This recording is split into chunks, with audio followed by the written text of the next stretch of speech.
tempat masing-masing. Jangan keluar, duduk di tempat masing-masing. Hendaklah semua duduk di atas sejadahnya, sejadah tempat sujudnya tu. Jangan bergerak. Macam ada benda serius Nabi nak kita. Kemudian Nabi kata, tahukah kamu mengapa aku perintahkan kamu jangan ada yang pulang? Jawab sahabat, Allah dan Rasulnya lebih tahu. Kata Nabi SAW, demi Allah, aku menyuruh kamu berkumpul di sini bukan ingin menakut-nakutkan dan bukan ingin memberi khabar gembira. Aku ingin menceritakan kepada kamu bahawa Tamim Ad-Dari yang asalnya Nasrani, kemudian dia datang menjumpai aku dan masuk Islam. Dia ada bercerita kepadaku tentang satu kisah tentang Dajjal. Yang ni. Dan Nabi sendiri pun mengiyakan apa yang diceritakan oleh Tamim Ad-Dari, itulah Dajjal. Yang ni disepakati.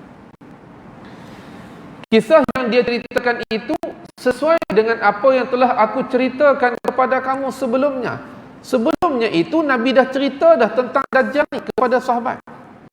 Bila Nabi dengar cerita kisah Tamim Ad-Dari, pelayaran dia kena dengan apa yang Nabi bagi tahu. Sebab tu Nabi panggil kaum muslimin ni azan. Bila datang solat, lepas solat Nabi kata jangan bergerak. Nabi nak ceritakan balik apa yang diceritakan oleh Tamim Ad-Dari. Hadis ini juga penting kerana dia ada beberapa tanda yang disebut oleh Dajjal itu sendiri. Sebelum keluarnya Dajjal, katanya siapa? Tamim Ad-Dari, dia bersama 30 orang kawannya pergi ke laut dengan menaiki kapal. Angin kencang datang bertiup dan ombak besar membawa mereka ke tengah-tengah laut. Angin datang tak dapat nak kontrol ke tengah laut. Mereka tidak dapat menghalakan kapal ke pantai sehingga terpaksa berada di laut itu selama 1 bulan. Tak dapat nak pergi ke darat. Akhirnya mereka terdampar di sebuah pulau menjelang terbenamnya matahari. Di pulau. Di mana pulau tu? Ramai orang cuba cari pulau Dajjal ni. Kalau tuan-tuan search melalui internet ni, banyak orang cuba menggunakan satelit lah apa, tapi tak ada siapa yang jumpa.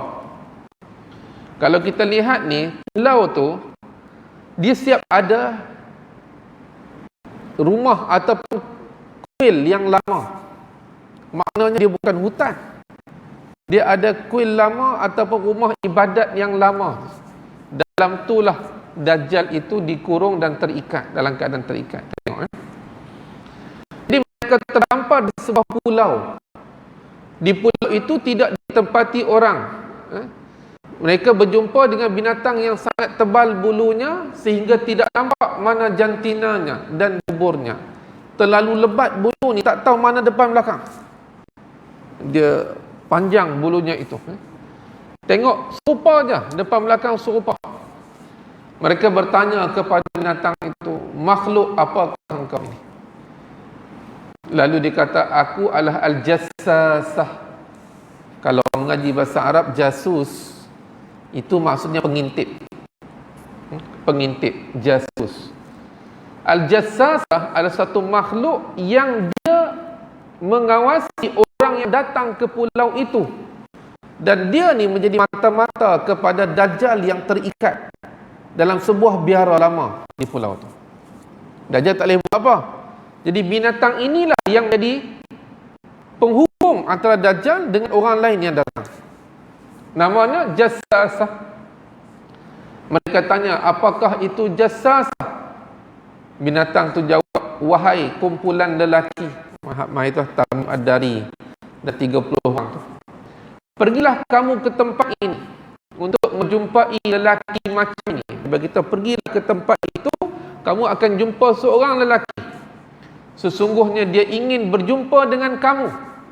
Mereka pun pergilah ke tempat tersebut.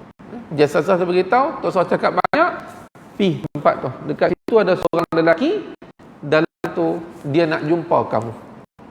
Dajjal tak boleh nak gerak. Kan?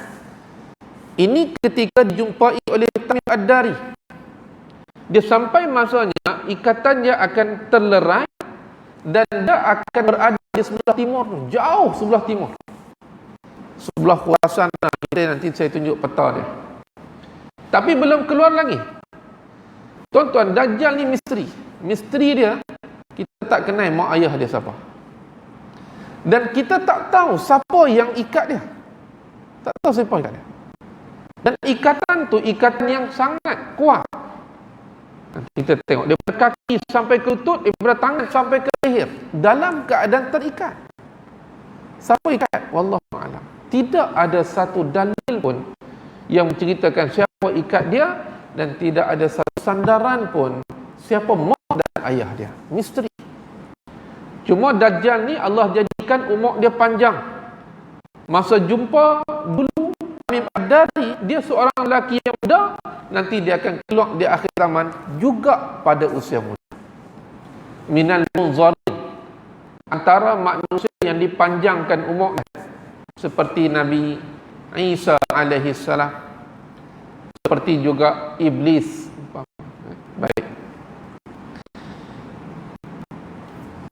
Kemudian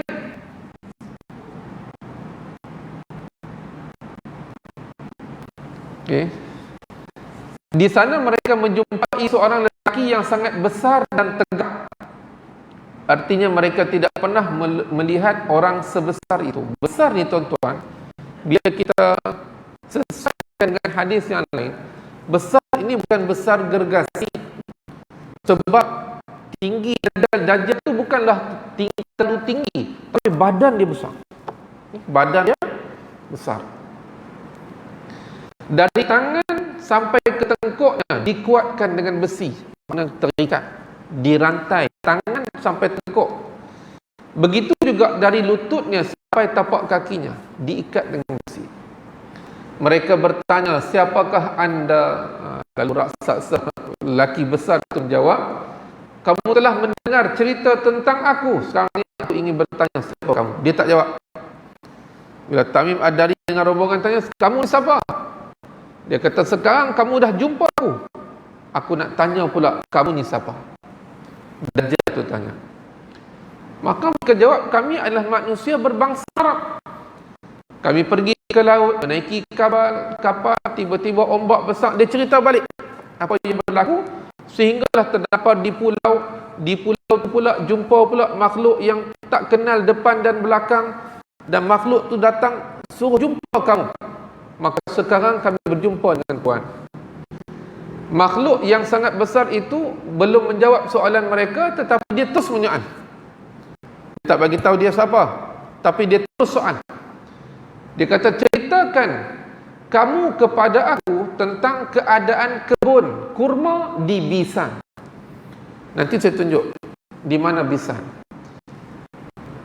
Nama tempat di Bisan ini sempadan antara Jordan dengan Palestin yang sekarang di bawah jajahan Yahudi itu. Kawasan itu asalnya subur dan cukup banyak pokok kurma berbuah. Tapi hari ini kawasan itu terbiar. Dia tak terurus, pokok kurma pun ada sikit-sikit je. Ni. Mereka menjawab, keadaan apa yang Tuhan maksudkan? Dan dia tanya, macam mana pohon kurma di Bisan? Dia terikat tu. Mereka tanya Dajjal tu balik, apa yang Tuhan tahu? Maka Dajjal bertanya, apakah pokok kurma itu berbuah? Mereka kata, buah, ya berbuah. Banyak buah dia. Ladang tu kurma. Mereka kata Dajjal, sudah hampir masanya pokok itu tidak berbuah. Maksudnya akan sampai masa dia pokok tak berbuah. Ini semua tanda-tanda yang diberitahu oleh Dajjal sebelum dia keluar. Lalu ditanya lagi, ceritakan kepada aku tentang Tasik Tabari, danau Tabaria itu, Galili itu. Mereka menjawab, apa yang Tuhan nak tahu? Kata Dajjal, apakah airnya masih ada? Air Tasik Tabari itu, luas Tasik itu kan, yang menjadi sumber minuman dan punca makanan penduduk Palestin yang hari ini dikuasai oleh Zionis. Tasik tersebut, memang kalau tuan-tuan pergi ke Palestin, di pinggir Tasik Tabari ini ada restoran yang menghidangkan ikan-ikan segar. Kita boleh makan ikan segar, ikan itu daripada tasik tersebut. Baik, jadi Dajjal tanya, apakah tasik itu masih punya air? Mereka kata, ya, air banyak, tak susut. Dajjal kata akan sampai masanya tasik itu kering. Tuan-tuan, nanti saya tunjuk ada keratan akhbar yang saya ambil, akhbar Palestin ataupun Israel, yang menunjukkan air itu makin menyusut. Itu tahun bila tu? Hari ini lagi lah. Saya pergi 2 kali kat Tasik itu, memang nampak berbekas pada batu di tasik tersebut. Nak cerita kadar air dulu dengan sekarang jauh beza, dan orang Yahudi cukup takut. Mereka kalau kering air tu, mereka tak ada sumber lain untuk mereka nak dapatkan air. Jadi mereka kuasai tasik tersebut. Lalu Dajjal tanya lagi, ceritakan kepada aku tentang mata air Zaghar juga di Palestin. Adakah masih punya air? Adakah penduduk di situ menggunakan air tersebut untuk tanam pokok? Mereka kata, ya, airnya banyak. Yang mata air Zaghar ni juga akan mengering. Akhirnya lelaki seperti raksasa itu berkata, kalau begitu ceritakan kepada aku tentang Nabi Al-Amin. Apakah yang dia bahas tentang Rasulullah? Oh, Dajjal pun tahu tentang Rasulullah. Ceritakan kepada aku tentang Nabi Al-Amin, yang mendapat gelaran Al-Amin itu, jujur.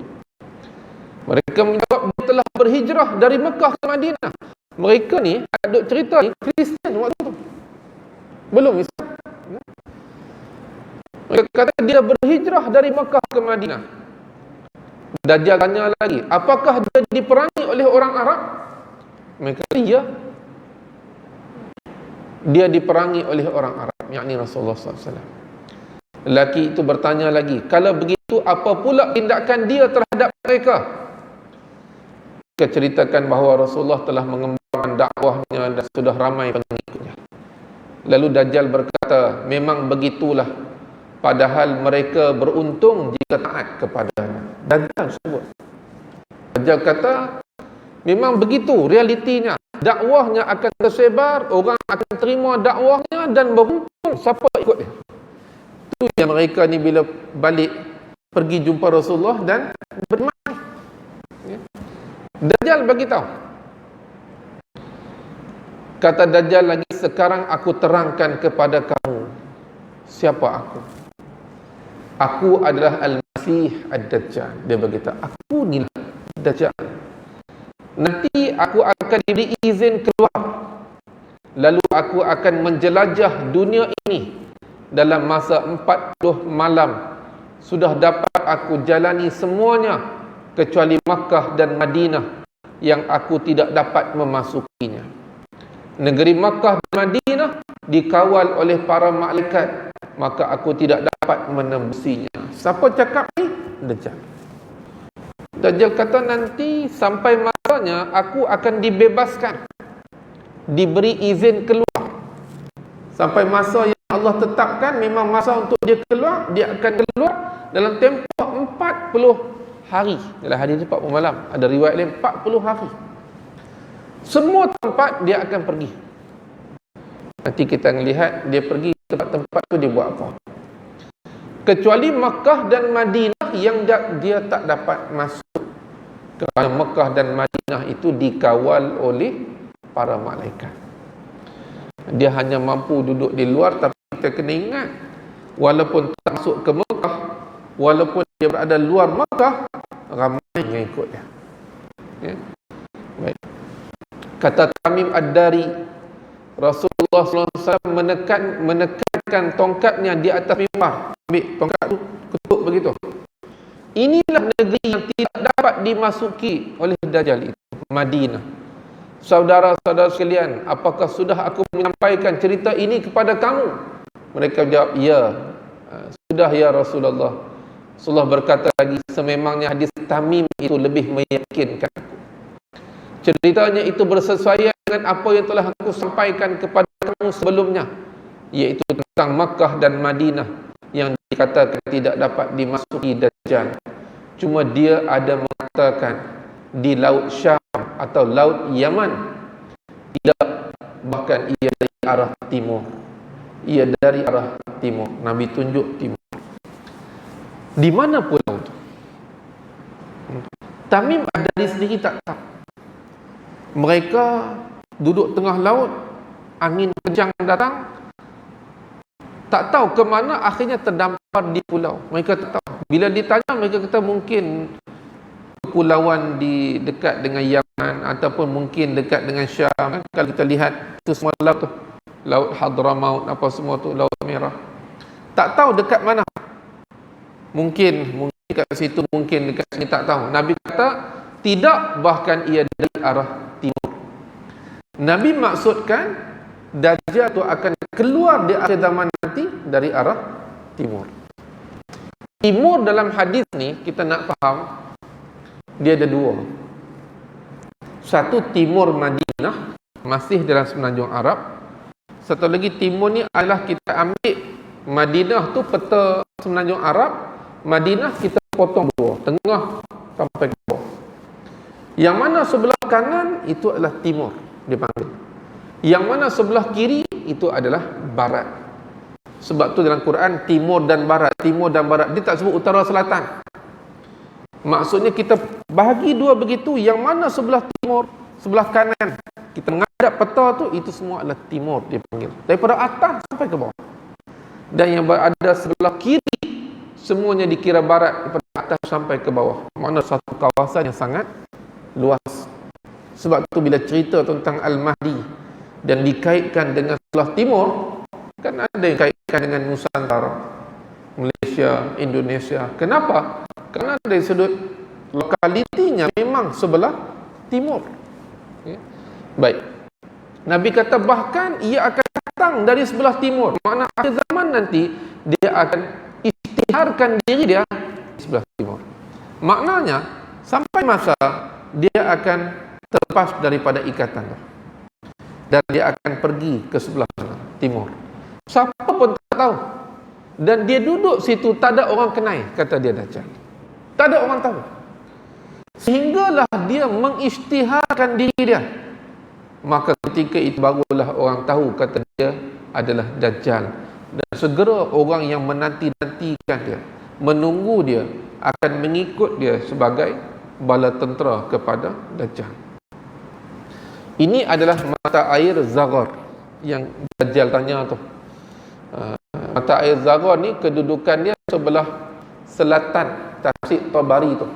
Tasik Tabari sebelah selatan tu ada mata air cantik, tapi saya beberapa kali pergi tak sampai ke mata air Zaghar ni. Dekat dengan bandar Jericho ataupun Ariha. Ariha ni memang kita akan pergi lah, bandar milik orang Islam. Palestin ni dia 3 zon A, B, C. Ada zon yang milik sepenuhnya Yahudi, orang lain tak boleh masuk. Dan ada milik perkongsian bersama orang Islam dan Yahudi, termasuk Baitul Maqdis. Baitul Maqdis itu pula pecah belah timur dan barat. Kemudian ada zon yang milik orang Islam sepenuhnya. Ariha atau Jericho, kawasan yang paling rendah di dunia, itu kawasan milik orang Islam. Dan Allah anugerahkan satu kawasan yang subur, buah-buahan banyak dan sedap lah, ya. Kurma kita beli hak besar-besar tu, apa nama dia, hak Palestin, situ Ariha.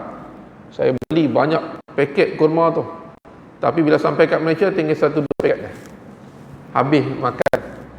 Habis makan dalam perjalanan tu. Sedap dan kenyang. Boleh 3 biji tu kenyang. Ini dekat sebelah selatan itu. Ini adalah Tasik Tabari.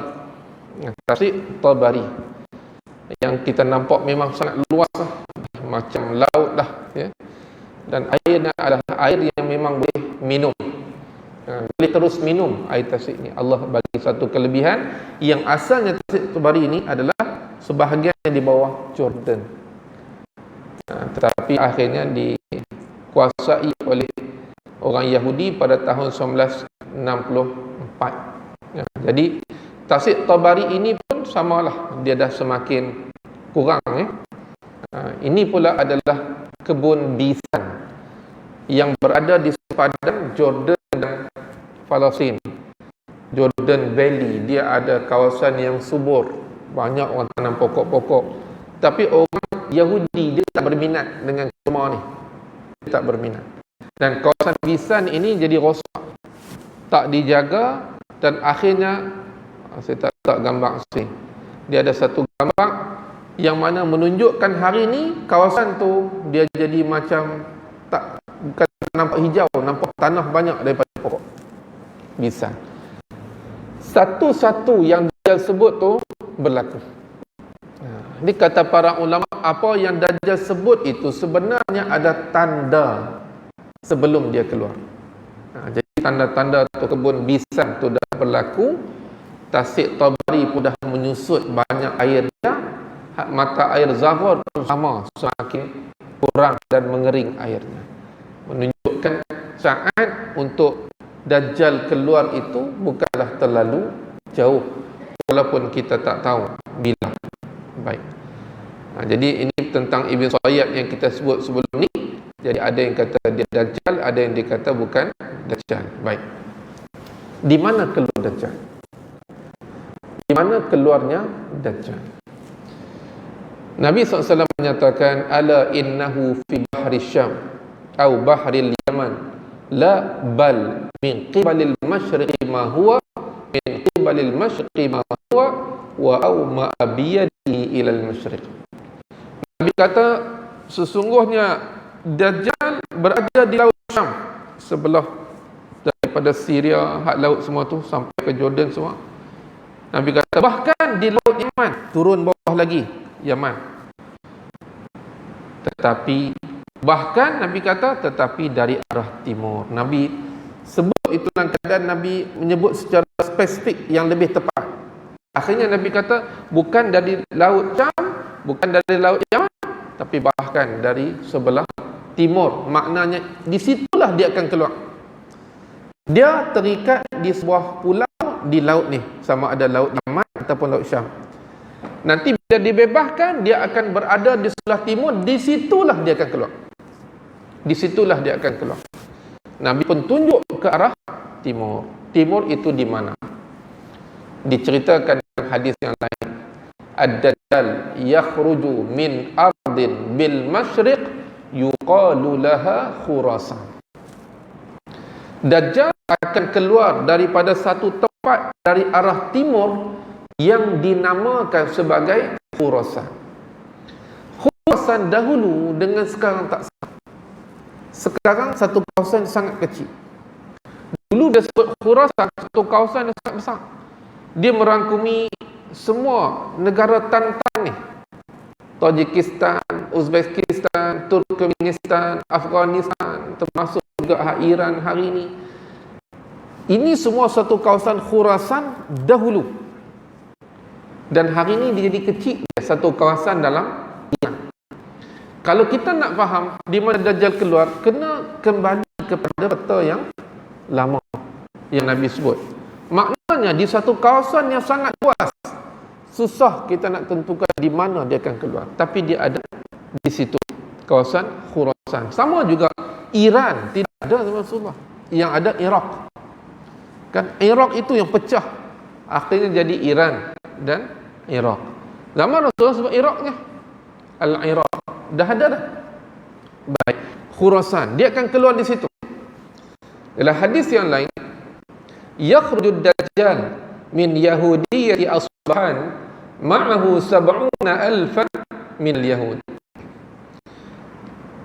Dajjal dia akan keluar dari perkampungan Yahudi, kota Asfahan, bersamanya 70,000 orang Yahudi. Maksudnya kalau ikut hadis ini lagi spesifik, Bila sebut perkampungan Yahudi, ada di Iran hari ini. Ada. Dan ramai orang Yahudi. Saya tak ingat tahun 2008 kah, saya baca satu wawancara wartawan BBC yang dia pergi buat kajian di Iran, di bandar di Iran. Satu hasil kajian yang mengejutkan, rupanya ramai orang Yahudi di Iran itu.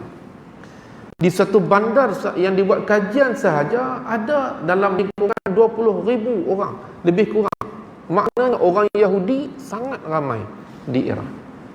Sebab tu tak hairan bila orang Dajjal muncul sahaja, segera 70,000 orang di kalangan Yahudi ini akan ikut dia. Bukan tak ikut, jadi bala tentera. Dan kalau tuan-tuan nak tahu, di sana mereka, sebagaimana kita belajar hadis ni, sampai juga kepada mereka yang Dajjal akan keluar di sana, dan mereka tunggu kedatangan Dajjal.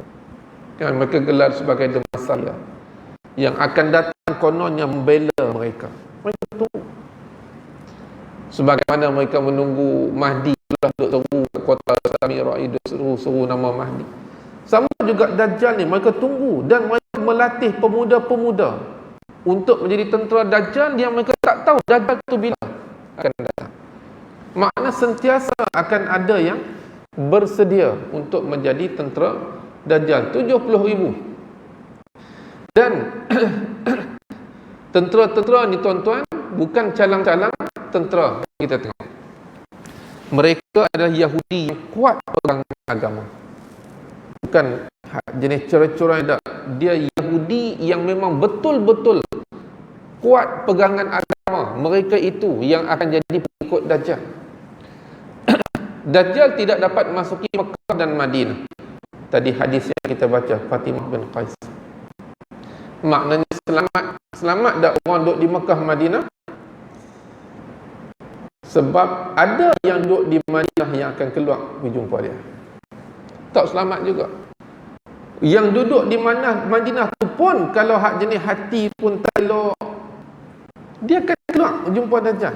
Walaupun orang kata Dajjal tak boleh masuk Mekah Madinah, jom kita duduk Mekah Madinah selamat.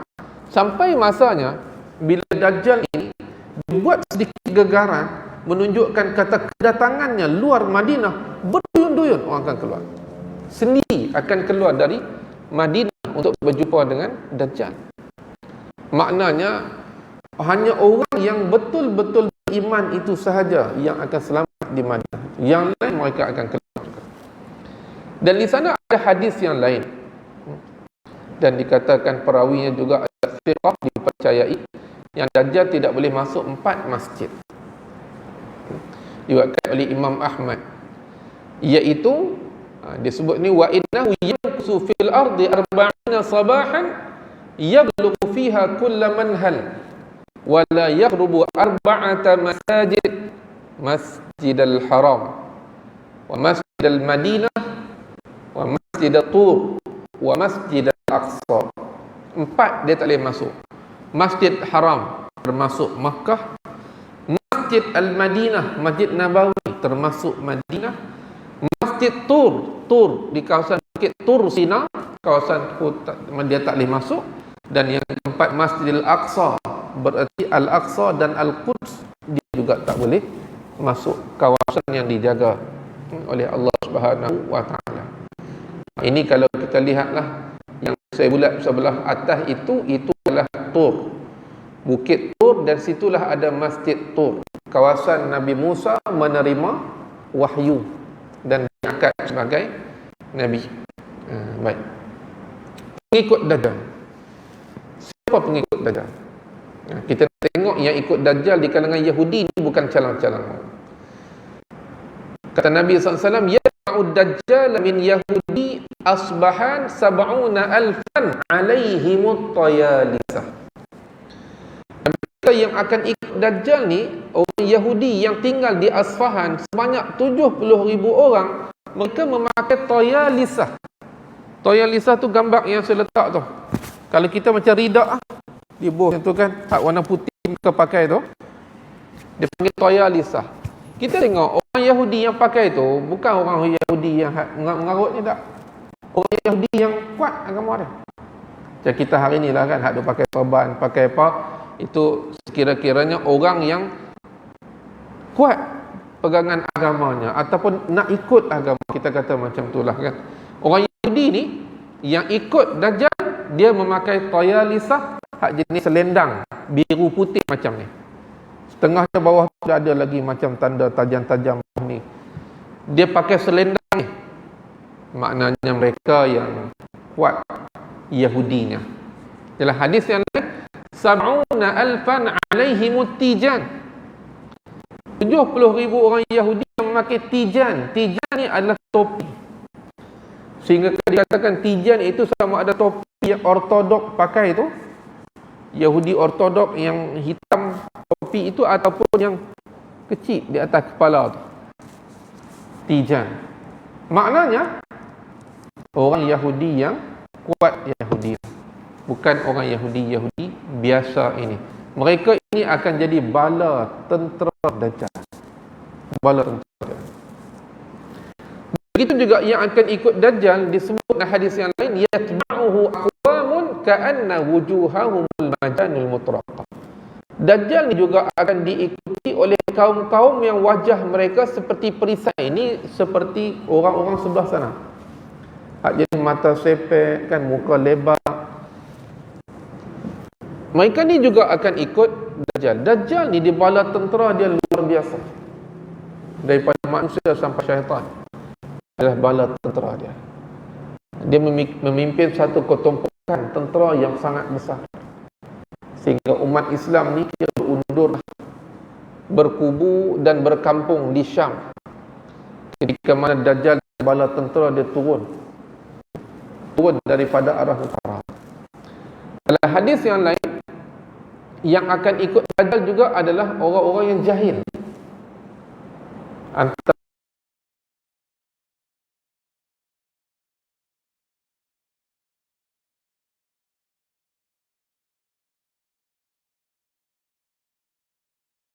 yang kurang tahu tentang, tak peduli sangat agama ni, Dajjal kata, "Ara'aita in ba'athtu laka abaka wa ummak atashhadu anni rabbuk." Apa pandangan kamu kalau aku hidupkan balik mak dan ayah kamu? Adakah kamu akan bersaksi aku Tuhan kamu? Lalu kata Arab Badui ni, ya, kalau betul kami boleh buat, itulah Tuhan. Siapa boleh bangkitkan itu kecuali Tuhannya. Lalu fayatamatsalu lahu syaitanan fi surati abihi wa ummihi fayaqulan ya bunayya ittabi'hu fa innahu rabb. Lalu syaitan yang menjadi bala tentera Dajjal ini segera berupa dengan mak dan ayah sebiji sama. Maknanya sekali tengok tu tak dapat beza, betul serupa, suara sama. Lalu mak dan ayah ini yang syaitan ini berkata, wahai anak kesayanganku, ittabi'u, ikutlah lelaki ini, fa innahu rabbuk, dialah sebenar-benarnya Tuhan kamu. Ini suara sama, rupa sama, semua sama, tapi syaitan yang menyerupai mak ayah lelaki badan tadi. Nak azan ke macam mana? Azan. Kalau lepas azan kita sambung sikit lagi.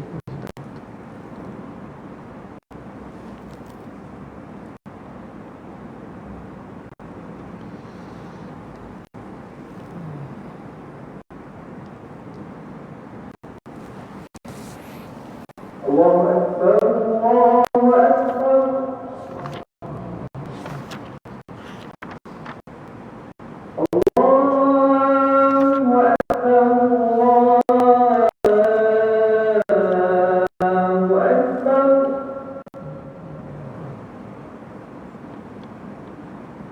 أشهد أن لا إله إلا الله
La ilaha illallah.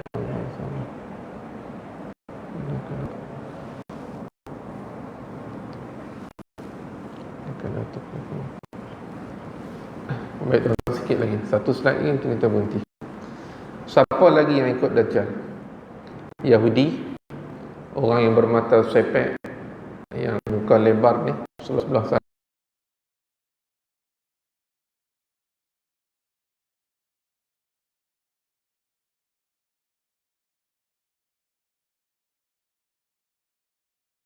Di kalangan orang perempuan.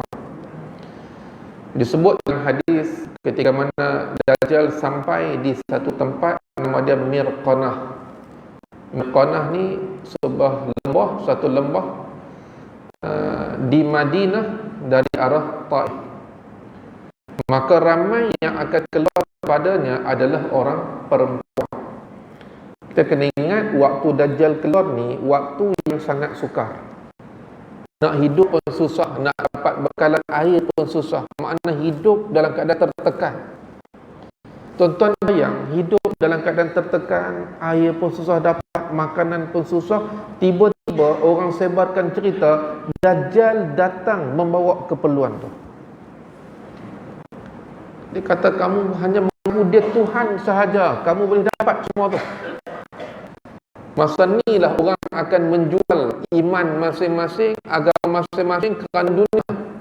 Kan disebut dalam hadis, di akhir zaman ini pagi beriman, petang kafir, petang beriman, pagi esok kafir. Kerana habuan dunia, nak dapat keperluan hidup, mereka sanggup gadaikan. Jadi orang kita, Dajjal mai, dia bawa ni makanan apa semua, kalau kamu beriman dengan dia, kamu dapat semua. Maka ramai yang keluar itu dari kalangan perempuan yang mereka ini mungkin emosinya dah lama bertahan dalam keadaan susah dan akhirnya tak mampu lagi dah, maka mereka akan segera keluar. Laki pun ada, cuma disebut dalam hadis ni ramai yang keluar itu adalah perempuan, sehingga kaum lelaki segera balik ke rumah. Bila mereka dengar Dajjal sampai ke Mirqanah, mereka segera balik mengikat mak, isteri, ibu saudara, adik-beradik perempuan mereka di rumah supaya tidak keluar. Mengikat dalam hadis ini disebut oleh para ulama, sama ada mengikat secara hakiki, ikat sungguh bukan nak seksa, ikat tak mau bagi keluar, ataupun ikat ini secara majaz, simbolik, maksudnya buat sesuatu sehingga mereka tak boleh keluar. Sebab apa? Hadis yang kita belajar ini juga akan sampai pada waktu itu. Makna orang sering peringatkan ni, hati-hati kalau dah Dajjal sampai, jaga orang perempuan dalam rumah kamu ni. Jangan sampai dia dengar berita tu, takut ada yang hilang sabar, tak tahan dah dengan kesusahan, mereka sanggup untuk keluar, jual agama, nak dapatkan habuan dan keperluan dunia. Maka Nabi sebut waktu itu ada di kalangan lelaki yang segera balik bila dia dengar Dajjal dah sampai kat Mirqanah, tak jauh daripada Madinah, untuk mengikat kaum perempuan yang berada dalam rumah, bukan untuk menyiksa, tapi tujuan dia untuk menyekat supaya mereka tak keluar bertemu dengan Dajjal. Jadi kaum perempuan juga akan ramai ikut Dajjal ini. Kesimpulannya, pengikut Dajjal itu ramai dari kalangan adalah dari kalangan syaitan, jin.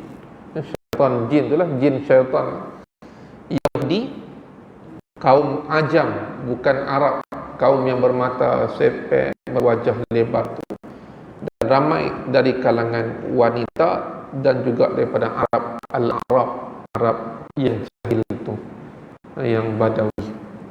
Jadi malam ni kita berhenti sekadar itu. Akan datang kita akan sambung sikit lagi, kemudian kita akan sambung dengan kisah Nabi Isa alaihi salam. Kita akan sambung fitnah Dajjal, dugaan, cobaan yang dibawa oleh Dajjal yang sangat hebat, sehingga ada orang yang pergi jumpa Dajjal ni kerana dia nak sound Dajjal tu, sebab dia rasa dia dah beriman hebat. Bila Dajjal keluar saja dia nak pergi jumpa. Nabi ajak supaya lari, jangan pergi bertemu, dia nak pergi jumpa. Maknanya nak teguk lah macam tu kan. Akhirnya dia pergi jumpa Dajjal. Dajjal tunjukkan sedikit fitnah, mana ujian tadi, kehebatan dia, terus dia beriman dengan Dajjal. Sebab itulah salah satu cara yang Nabi ajak. Nanti kita akan tengok nanti beberapa cara untuk selamat daripada Dajjal. Salah satunya falyan'a minhu, cuba jangan sampai bertembung. Elok. Dia main sini, lari sana.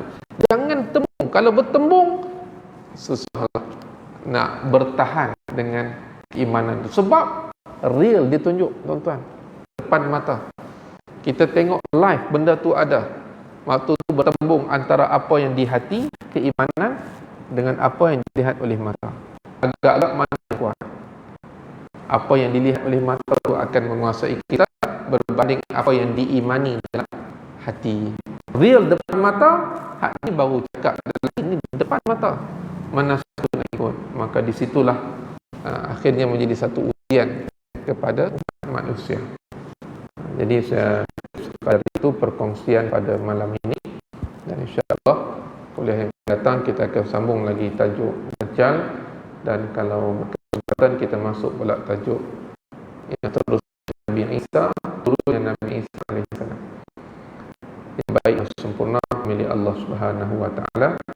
Kekurangan, kesilapan, kesalahan itu adalah daripada diri saya lah, yang kurang ilmu dan banyak dosa ilmu. Mudah-mudahan Allah mengampunkan dosa kita semua. Sekiranya ada perkara yang tidak jelas, tidak betul, salah dan sebagainya, mohon ditegur. Aqulu ma sami'tum wa astaghfirullah ta'ala li wa lakum wa billahil hidayah wa taufiq. Assalamualaikum warahmatullahi wabarakatuh. Bismillahirrahmanirrahim. Alhamdulillah wassalatu wassalamu ala Rasulillah wa ala alihi wa sahbihi wa man nasara wa wala. Allahumma anfa'na bima 'allamtana wa 'allimna ma yanfa'una. Allahumma zidna 'ilma warzuqna fahma. Allahumma ij'alna minal ladzina yastami'una al-qawla fayattabi'una ahsanah. Sallallahu ala sayyidina Muhammad wa ala alihi wa sahbihi wa sallam. Alhamdulillah. Subhanallah.